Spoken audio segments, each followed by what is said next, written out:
Hi to all. We are going to see part 3 video of income tax deductions under 80. So now we are going to see deductions under section 80 CCG. So 80 CCG என்றது equity investments. The Rajiv Gandhi Equity Savings Scheme deductions aims to encourage investment planting equity share. இதை வந்து ESS அப்படின்னு ஷார்ட்டாக சொல்லுவாங்க. Okay, so equity savings scheme அப்படின்னு ஷார்ட்டாக சொல்லுவாங்க, right? Under the section 80 CCG. So இதில் எவ்வளோ நம்ம டேக்ஸ் டிடக்ஷன்ஸ் கிளைம் பண்ணிக்கலாம் அப்படின்னாக்கா 25,000 rupees நம்ம என்ன பண்ணலாம் அப்படின்னாக்கா கிளைம் பண்ணிக்கலாம், or up to 50% of the amount invested in the equity shares. ஒன்று 25,000 rupees or 50% of the amount invested in equity shares, whichever is lower. ஓகேங்களா, இது ரெண்டுத்தில் ஏதோ ஒரு அமௌண்ட்டை நம்ம பண்ணிக்கலாம். For only 3 assessment years detect பண்ண நம்ம முடியும். ஓகேங்களா, இதில் for 3 yearsக்கு தான் இது பண்ண முடியும். ஃபார் எக்ஸாம்பிள் 2013-14 இது நம்ம இது பண்ணுறோம் அப்படின்னாக்கா, ஈக்விட்டி இன்வெஸ்ட்மெண்ட்ஸ் நம்ம பண்ணுறோம் அப்படின்னாக்கா 14, 15, 15, 16, 16, 17, அதாவது நெக்ஸ்ட் 3 years நம்ம என்ன பண்ணலாம் அப்படின்னாக்கா டிடெக்ட் பண்ணிக்கலாம். இது எப்போத்துலேருந்து வந்தது அப்படின்னாக்கா, it comes with effects from 2013 to 14 only for upcoming years, அதாவது நெக்ஸ்ட் 3 yearsக்கு நம்ம இது பண்ண முடியும். ஃபார் எக்ஸாம்பிள் இப்போ பாருங்களேன், if the money is invested in 2015-16, இந்த இயர் 2015-16 மணி நம்ம இன்வெஸ்ட் பண்ணோம் அப்படின்னாக்கா டிடக்ஷன்ஸ் நம்ம எப்போத்துலேருந்து எடுத்துக்கலாம் அப்படின்னாக்கா ஆர் அப் டு 3 years. எப்போ 2016-17, 17-18 அண்ட் 18-19, ரைட்? இப்போ கரண்டாக இந்த ஸ்கீம் வந்து இல்லை, it has been discontinued and it is been used till 2018-19 தான், ரைட்? ஸோ அதனால 18-19 இயர்ஸ் நமக்கு எதாவது கொடுத்துருந்தாங்கன்னா நம்ம என்ன பண்ண போகிறோம் அப்படின்னாக்கா இதை கேல்குலேட் பண்ண போகிறோம், இல்லைனா இது கேல்குலேஷன் இல்லை, right? Note assessee gross total income. இங்கே ஒரு நோட் பார்க்கணும். அசஸி கிராஸ் டோட்டல் இன்கம் எவ்வளோ இருக்கணுமா, not more than 12 lakhs. And notified pension ஸ்கீமில் ERC the persons என்ன பண்ணுவாங்களா, invested in notified pension scheme and 3 years of locking period. Next 3 years தான் locking period, right? இது 80 CCG. நெக்ஸ்ட் நம்ம பார்க்க போகிறது 80 DD. ஓகேங்களா, 80D நம்ம ஆல்ரெடி பார்த்தோம், இப்போ 80DD பார்க்க போகிறோம். 80DD என்ன சொல்லுது? 80DD is for medical expenditure for handicapped or disability. ஓகேங்களா, ஃபிசிக்கலி ஹேண்டிகேப்டோ தட் இஸ் ஆர் டிசபிலிட்டி பர்சன்ஸ்க்கோ ஃபார் டிபெண்ட் ரிலேட்டிவ். யாரெல்லாம் டிபெண்ட் ரிலேட்டிவாக வருவாங்க அப்படின்னாக்கா அவங்க spouse, parent, brother or sister. So இதில் மெயின் இது என்ன, medical expenditure or amount deposited in LIC. So இந்த மெடிக்கல் எக்ஸ்பெண்டிச்சர் இல்லை amount deposited in LIC or UTI or any other insurance amount invested for this purpose. எந்த purpose? Medical expenditure யாருக்கு? ஹேண்டிகேப்டுக்கு இல்லை disability பர்சனுக்கு. So இங்கே amount எவ்வளோ detect பண்ணோம்? Amount of deduction is ₹75,000 for disability, not less than 40%. ஓகேங்களா, so normal disability இருந்தது அப்படின்னாக்கா 40% அப்படி இருந்தது அப்படின்னாக்கா மேக்ஸிமம் டிடக்ஷன்ஸ் என்ன அப்படின்னாக்கா 75,000. ஓகே, இங்கே லிமிடேஷன்ஸ் எதுவும் கிடையாது, இதில் லிமிடேஷன்ஸ்லாம் எதுவுமே கிடையாது. 40% டிசபிலிட்டி ரேட் 40% இருந்ததுன்னா 75,000 அமௌண்ட் டிடெக்ட் பண்ணிக்கணும். சிவியர் டிசேபிலிட்டி அப்படின்னு இன்னொன்று இருக்குது. ஓகேங்களா, சிவியர் டிசேபிலிட்டி. இந்த சிவியர் டிசேபிலிட்டி இருந்ததுன்னா amount of deduction is 1,25,000. So severe disability இருந்ததுன்னா அமௌண்ட் ஆஃப் டிடக்ஷன் இஸ் 1,25,000. எத்தனை பர்சன்டேஜ்? 80%. ஓவர் 80%, 40லேருந்து 79% வரையும் இருந்துச்சு அப்படின்னாக்கா it is normal disability 75,000. that is not less than 40%. 40% மேலே இருந்தால் நார்மல் டிசபிலிட்டி 75,000 வரையும் நமக்கு டிடெக்ட் பண்ணிக்கலாம். மோர் தென் 40 to 79% வந்து நார்மல் டிசபிலிட்டி. மோர் தென் 80% இருந்தது அப்படின்னாக்கா, 80% மேலே இருந்ததுன்னா சிவியர் டிசபிலிட்டி. ஓகே, அப்போ என்ன பண்ணும்? 1,25,000 நம்ம irrespective of PF actual amount, irrespective of actual amount, PF amount, irrespective of the actual amount, right? இது 80DD. ஸோ 80 CCG என்றது ஈக்விட்டி இன்வெஸ்ட்மெண்ட், 80D என்றது medical expenditure for handicap or disability persons. இந்த concepts இந்த conditions எல்லாம் வந்து கொஞ்சம் கன்ஃபியூசிங்காக இருக்கும். ஒவ்வொரு இதுக்கும் 80Cலேருந்து ஆரம்பித்து லாஸ்ட் நம்ம பார்க்குற வரையும். பட் அது எல்லாமே ஒரு 4-5 வாட்டி ரிப்பீட்டடாக நீங்கள் படிச்சுட்டு அதுக்கப்புறம் நல்லா ஒரு 2-3 சம்ஸை ப்ராக்டிஸ் பண்ணாதான் இது ஈஸியாக இருக்கும் உங்களுக்கு. ஓகேங்களா? ரைட். நெக்ஸ்ட் நம்ம பார்க்க போகிறது 80DDB critical illness.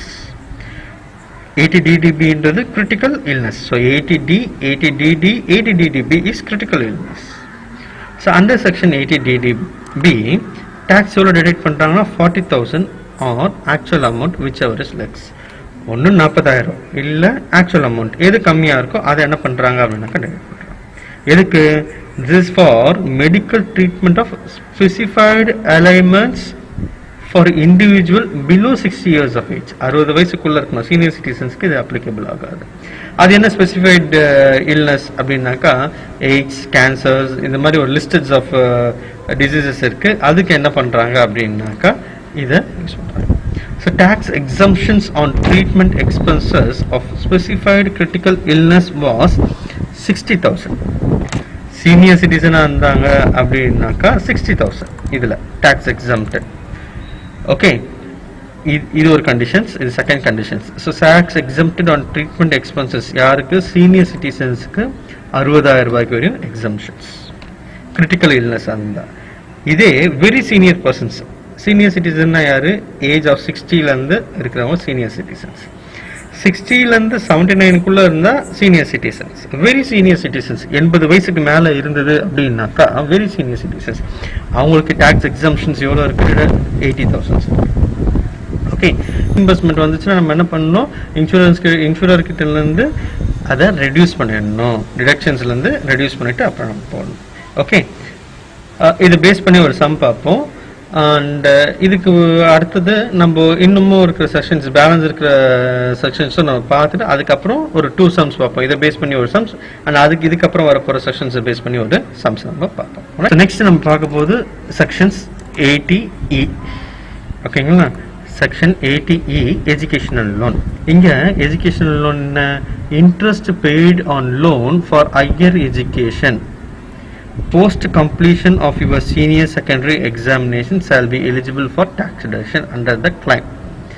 ஓகேங்களா? இந்த செக்ஷன்ஸில் இன்ட்ரெஸ்ட்டுக்கு மட்டும்தான் என்ன பண்ணுவாங்க அப்படின்னாக்கா டிடக்ஷன்ஸ் எடுத்துப்பாங்க, பிரின்சிபல் அமௌண்ட்டுக்கு கிடையாது. ஓகேங்களா? So interest paid on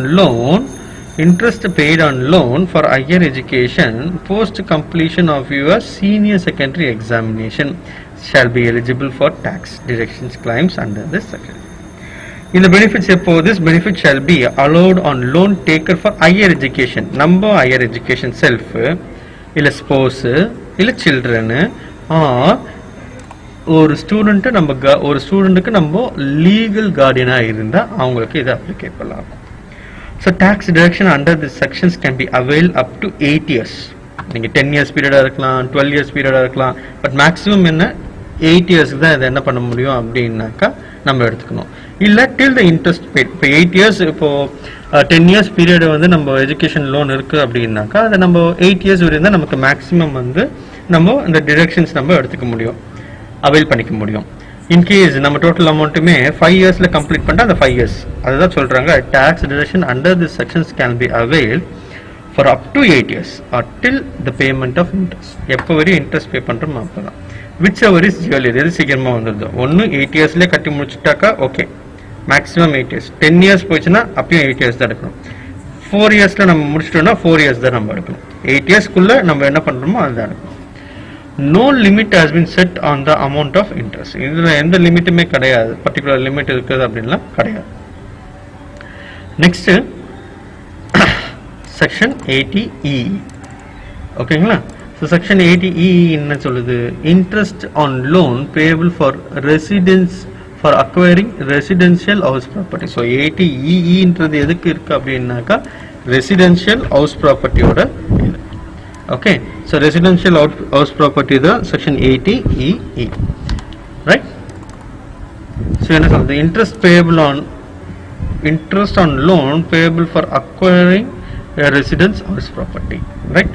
so இங்கே condition maximum loan amount 35 lakhs இருக்கலாம். அண்ட் அந்த காஸ்ட் ஆஃப் ஹவுஸ் என்ன இருக்கணுமா 50 lakhsக்கு கம்மியாக இருக்கணுமா, not more then 50 lakhs. So loan amount என்ன இருக்கணும், மேக்ஸிமம் 35 lakhs. 35 lakhs உள்ள கம்மியாக என்ன வேணா இருக்கலாம். அந்த ப்ராப்பர்ட்டி ஹவுஸ் ப்ராப்பர்ட்டியோட வேல்யூ என்ன இருக்கணுமா, லெஸ் தென் 50 lakhsக்குள்ள இருக்கணும். Right. Then you should not own any residence property on the loan sanction date. இதுக்கு முன்னாடி இப்போ இந்த லோன் அவைல் பண்றாரு, இந்த டிடக்ஷன்ஸ் இது பண்றாருங்களா, இந்த 35 lakhs இல்லை ஒரு காஸ்ட் ஆஃப் ப்ராப்பர்ட்டி வந்து 50 lakhsக்குள்ள இருக்கிறாரு இல்லைங்களா, இது வந்து இது எடுக்கும்போது இந்த டிடக்ஷன்ஸ் இருக்கும்போது அவருக்கு வேற எந்த ஹவுஸ் ப்ராப்பர்ட்டியும் இருக்கக்கூடாது. ஓகே, அதான் சொல்றாங்க, you should not own a residential house property on loan sanction date. Deductions என்ன, மேக்ஸிமம் 50,000 ஆர் ஆக்சுவல் இன்ட்ரெஸ்ட். ஒன்று ஆக்சுவல் இன்ட்ரெஸ்ட்டு இல்லை மேக்ஸிமம் 50,000, எது கம்மியாக இருக்கோ which ever is less than. Right. Next நம்ம பார்க்க போகிறது டிடக்ஷன்ஸ் செக்ஷன் 80G. ஓகேங்களா, செக்ஷன் 80G. 80G என்ன, இது 80Gன்றது 80G ரொம்ப இம்பார்ட்டன்ட். 80C 80G இதெல்லாமே 80D இதெல்லாமே ரொம்ப ரொம்ப இம்பார்ட்டண்ட்டான செக்ஷன்ஸ் டிடக்ஷன்ஸில். இங்கே நமக்கு ரிப்பீட்டடாக நிறைய சம்ஸ் இதில் வரும். ஸோ 80G நமக்கு என்ன சொல்லுது அப்படின்னாக்கா, 80G எதை பேஸ் பண்ணியிருக்கோம், charity and relief funds, that is donations. Donations in cash maximum up to 2,000. கேஷாக கொடுத்தா 2,000 வரையும் தான் நம்ம எடுத்துக்க முடியும். Or up to 10,000 for draft and cheques. No kind donation. Kind டொனேஷனாக பொருளை எதாவது கொடுத்தா நம்ம இது பண்ண முடியாது. Limitation, no limit donations. இங்கே மூணாக இதை பிரிக்கிறாங்க. ஓகேங்களா, இந்த லிமிட் என்ன பண்ணுறாங்கன்னா மூணாக பிரிக்கிறாங்க. No limit donations, half limit donations, restriction donations. Okay, so no limit donations என்ன வருது அப்படின்னாக்கா fully qualifying amount and fully deductible. 100% qualified, 100% deductible. Okay, so இதில் என்னென்னலாம் வரும் அப்படின்னாக்கா, national defence fund setup for central government. இதை நான் வீடியோவோட கீழே டிஸ்கிரிப்ஷன்ஸில் நான் கொடுக்குறேன், அங்கேயுமே நீங்கள் பார்த்துக்குங்க. இதெல்லாமே நீங்கள் திருப்பி நீங்கள் படித்து பயாட் பண்ணியோ இல்லை திருப்பி ப்ராக்டிஸ் பண்ணியோ நீங்கள் வச்சுக்கிட்டா தான் இது எல்லாமே நமக்கு ஈஸியாக இருக்கும். ஓகே, ஸோ இதெல்லாமே நான் என்ன பண்ணேன், ஜஸ்ட் ஒரு ரீட் கொடுக்குறேன். அண்ட் இதோட இது வந்து டிஸ்கிரிப்ஷன் பாக்ஸில் நான் கொடுக்குறேன், அதை நீங்கள் பார்த்துக்குங்க. அதை வந்து நீங்கள் ஜஸ்ட் நோட் பண்ணிவிட்டு நீங்கள் ரிப்பீட்டடாக படிங்க. அப்போ தான் இது வந்து நமக்கு ரிமைண்ட் பண்ணிக்க முடியும், ஞாபகத்தில் வச்சுக்க முடியும். ஸோ ரீகால் பண்ணுறதுக்கு ஈஸியாக இருக்கும். Okay, so national defence fund set up by central government, Prime Minister National Relief Fund, National Foundation for Communal Harmony, an approved university or educational institution for national eminence, ZIL fund set up by the state government for medical relief to the poor, National Illness Assistance Fund, National Blood Transfusion Council or to any state blood transfusion council, National Trust Welfare of Person within autism, cerebral palsy, mental retardations and multiple disabilities, National Sports Funds, National Cultural Fund, Fund for Technological Development and Applications, National Children's Fund, Chief Minister's Relief Fund, the Army Welfare Fund, the Maharashtra Chief Minister's Fund, இது ஸ்டேட்டை base பண்ணி மாறும். Chief Minister's Earthquake Relief Fund, Maharashtra, any setup fund by the state government of Gujarat, அது ஸ்டேட்டை base பண்ணி இதெல்லாமே மாறும். ஓகேங்களா, so Prime Minister's Prime Minister's Amrina Earthquake Relief Fund, Africa Public Contribution India Fund, Swachh Bharat Kosh applicable from the financial year 2015, Clean Ganga Fund. இப்போ பார்த்தது full limit fund, இப்போ பார்க்கும்போது ஆஃப் லிமிட். நாளை நாள் தான் Jawaharlal Nehru memorial fund, prime minister's drought fund, அங்கேயும் prime ministers இருக்கும். இது பிரைம் மினிஸ்டர்ஸ் ட்ராட் ஃபண்ட், அது வேற இது வேற. Indira Gandhi memorial trust, Rajiv Gandhi foundations. Third வந்து என்னன்னா ரெஸ்ட்ரிக்ஷன்ஸ் டொனேஷன்ஸ் பார்க்கும். Right, limit will be applicable for both qualifying. இங்கே வந்து என்னன்னா 50% குவாலிஃபைங் 100% இருக்கலாம், டிடெக்ட் பண்ணுறது 50% டிடெக்ட் பண்ணணும். ஓகேங்களா, ஆஃப் லிமிட்டுக்கு. இங்கே ரெஸ்ட்ரிக்ஷன்ஸ்க்கு என்னன்னா குவாலிஃபையிங்கும் டிடெக்டபிளும் லிமிட்ஸ் வந்து அப்ளிகேபிள் ஆகும் பேஸ்ட் ஆன் த கண்டிஷன்ஸ். என்னென்னலாம் இருக்குன்னா, charitable institutions, government for charitable purpose, for house accommodations, town development promoting, interest on minority communities, temple, church for renovations and for repairs. Renovations இல்லை ரிப்பேர்ஸ் கொடுக்கறதுக்கான இது. To place of historical importance, அதுக்கு ரிப்பேருக்கு ஏதாவது historical பிளேசஸ்க்கு நம்மளுக்கு repairs ஏதாச்சும் கொடுக்குறோம் அப்படின்னாக்கா அதுக்கு family planning promotion with certain conditions, right? இப்போ இதோட குவாலிஃபைங், இப்போ இதுக்கு வந்து என்னன்னா குவாலிஃபைங் என்ன இருக்குன்னு பார்க்குறோம். Qualifying amount of for restricted donations, right? So restricted டொனேஷன்ஸ்க்கு குவாலிஃபைங் அமௌண்ட் என்னன்னு பார்ப்போம். லீஸ்ட் ஆஃப் ஆக்சுவல் அமௌண்ட், ஓகேங்களா? Actual amount or 10% of adjusted gross total income. So first condition என்ன? Least of actual amount or 10% of adjusted gross total amount, ஓகேங்களா? இது gross total கிடையாது, adjusted gross total. Adjusted gross total எப்படி கண்டுபிடிப்போம்? Adjusted gross total is equal to gross total income minus LTCG long term capital gain minus short term capital gain. இது எல்லா long டேர்மும் வரும், short டேர்மில் மட்டும் சேல் ஆஃப் லிஸ்டட் ஷேர்ஸ் மட்டும்தான் வரும், okay? Minus shares of AOP minus deductions under section 80C to 80V. 80Cலேருந்து 80V என்ன இருக்கோ எல்லா டிடக்ஷன்ஸும் நம்ம மைனஸ் பண்ணிக்கணும், ஓகே? எக்ஸப்ட் 80G, ஏன்னா 80G தான் நம்ம பார்க்குறோம், ஓகே? ஸோ 80Gயை தவிர்த்து மீதி என்ன இருக்கோ எல்லாமே நம்ம என்ன பண்ண போகிறோம் அப்படின்னாக்கா, ரைட்? அதுதான் என்ன அப்படின்னாக்கா adjusted gross total income, okay? This is adjusted gross total இன்கமோட ஃபார்ம். நெக்ஸ்ட் இது குவாலிஃபைங் அமௌண்ட் ஆஃப் டிடக்ஷன்ஸ் என்ன? 50% of qualifying amount, okay? For 50% of qualifying amount தான் என்னன்னா அட்ஜஸ்டட். நெக்ஸ்ட் ஃபேமிலி பிளானிங் அப்படின்னு வந்துச்சு அப்படின்னாக்கா 100% டிடக்டபிள். ஸோ இது எப்படி கால்குலேட் பண்ணுறோம் அப்படின்னாக்கா குவாலிஃபைங் அமௌண்ட் நம்ம பார்க்குறோம். அதுலேருந்து குவாலிஃபைங் அமௌண்ட்லேருந்து இந்த 50% ஆஃப் குவாலிஃபைங் அமௌண்ட் இருக்கு இல்லைங்களா, குவாலிஃபைங் அமௌண்ட் நம்ம பார்க்குறோம். அந்த குவாலிஃபைங் அமௌண்ட்டில் ஃபேமிலி பிளானிங் டொனேஷன்ஸை என்ன பண்ணுறோம்? மைனஸ் பண்ணிக்கிறோம். இது ஒரு கேட்டகரி, இது ஒரு ஹைலைட் பண்ணிவிடுவோமே, ரைட்? ஏன்னு நான் சொல்கிறேன் நான், ரைட்? நெக்ஸ்ட் பேலன்ஸ், இது ரெண்டுத்தோட மைனஸ் பண்ணாக்கா பேலன்ஸ் வர amount, okay? Then 50% of balance, that is amount deductions. இந்த பேலன்ஸ் இருக்கு இல்லையா, இந்த பேலன்ஸில் 50% அதுதான் என்னன்னா அமௌண்ட் ஆஃப் டிடக்ஷன்ஸ், ஓகேங்களா? இந்த அமௌண்ட் ஆஃப் டிடக்ஷன்ஸ், ரைட்? இதையும் ஆட். ஸோ இப்போ இந்த டிடக்ஷன் ஆன் ரெஸ்ட்ரிக்டட் டொனேஷன்ஸ் எப்படி பார்ப்போம் அப்படின்னாக்கா, இந்த ஃபேமிலி பிளானிங் டொனேஷனோட value, okay? This family planning donations value plus amount of deduction, that is 50% இந்த பேலன்ஸ் வருது இல்லையா, இந்த பேலன்ஸில் 50% that is amount of deductions. இது ரெண்டுத்தையும் ஆட் பண்ணோம் அப்படின்னாக்கா டிடக்ஷன்ஸ் அண்ட் ரெஸ்ட்ரிக்டட் டொனேஷன்ஸ் நம்ம கிடைக்கும், ரைட்? இதெல்லாம் நம்ம கிளியராக இருந்தோம் அப்படின்னாக்கா நமக்கு சம் ஈஸியாக இருக்கும். Again I am repeating, I'll send these things, I'll just copy these things and I'm just repeating this. So இதெல்லாமே நான் வந்து உங்களுக்கு டிஸ்கிரிப்ஷன்ஸ்ல கொடுத்துட்றேன், so that you can go through it, and if you have any doubts please mail me, okay? என்னோட mail ID உங்களுக்கு ஃபர்ஸ்ட்லேயே இருக்கும்.